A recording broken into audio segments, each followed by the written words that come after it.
అసలు పార్టీ నాయకుడు అంబటి రాంబాబు ఇటీవల కాలంలో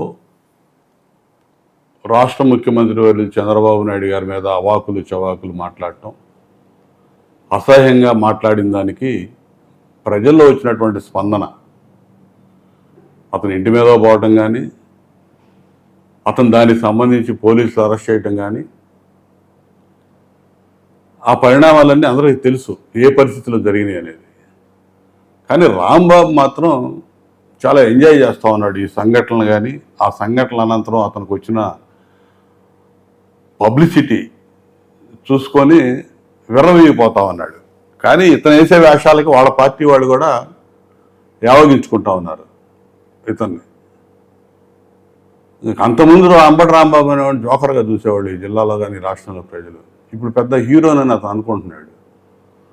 ఓ పిచ్చుకొక్క మాదిరి ప్రవర్తిస్తూ ఉన్నాడు. ఏ రోజుకి ఆ రోజు కొత్త పొంతలు దొక్కుతావు నేను వేషాలన్నీ. ప్రతిరోజు ఏదో ఒక అంశం కావాలి.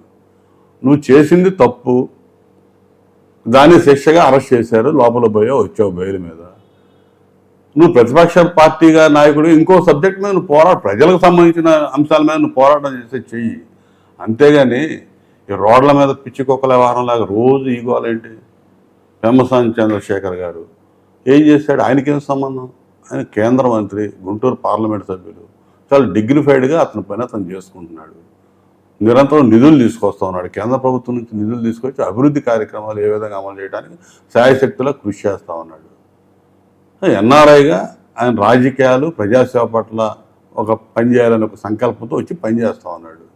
నీలాగా రాజకీయ వృత్తిగా ఒక పనికి మాలిన ఆలోచనగా పెట్టుకొని నీకులాగా స్వార్థపూరిత రాజకీయాలు ఇక్కడ ఎవరు చేయట్లా. వాళ్ళు ఎవరు కూడా ఎవరో ఒకళ్ళు ఏదో ఒకటి అంటే నీకేదో లబ్ధి పొందొచ్చు, జగన్ దృష్టిలో పడవచ్చు, చాలా ఎక్కువ ఆలోచించుకుంటా ఉన్నావు. కానీ నీ పార్టీ వాళ్ళే నిన్ను చీకొడుతున్నారు, నీకు తెలియదు. నవ్వుకుంటా ఉన్నారు నీ వేషాలకి. నువ్వు డ్రామాలకు పనికొస్తావు, నాటకాలకు పనికొస్తావు. అవి వేసుకో, రాజకీయాలు ఆపు. నీకు ఎక్కడ లేని పబ్లిసిటీ అయితే మాత్రం నీకు చాలా వచ్చింది. నువ్వేదో అనుకున్నావు గొప్పగా వచ్చిందని చెప్పి, కానీ చేదరించుకుంటున్నారు నిన్ను. నువ్వు ఎక్కువ చేయగాకు, మరీ రాజకీయంగా చేయి. ఇవాళ ఏఐ వచ్చిందని, చాట్ జీపీటీ ఉందని దానిలో పెట్టి ఏవో క్రియేట్ చేసి కేంద్ర మంత్రులను, ఎంపీలను నీ ఇష్టం వచ్చినట్టు ప్రవర్తిస్తే పిల్ల కొంకలు చేసే పని అయ్యి. పెద్దవాళ్ళు మెచ్యూర్డ్ పొలిటీషియన్స్ చేసే పనులు కాదు. కాబట్టి నువ్వు అది కాదనేది అర్థమవుతోంది, నీ స్థాయి ఏంటి అనేది. నువ్వు మెచ్యూర్డ్ పొలిటీషియన్ అనేది అటువంటి పిచ్చి పనులు చేస్తారా?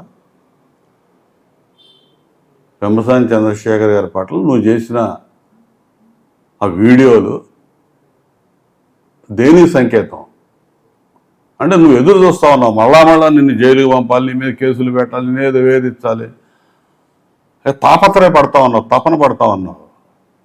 నువ్వు అంత హడావిడేం పడక్కల్లా. నువ్వు ఎంత జరగాలో అంత జరిగిద్ది. నీకు అన్ని రకాల నీకు శుద్ధులన్నీ జరుగుతాయి.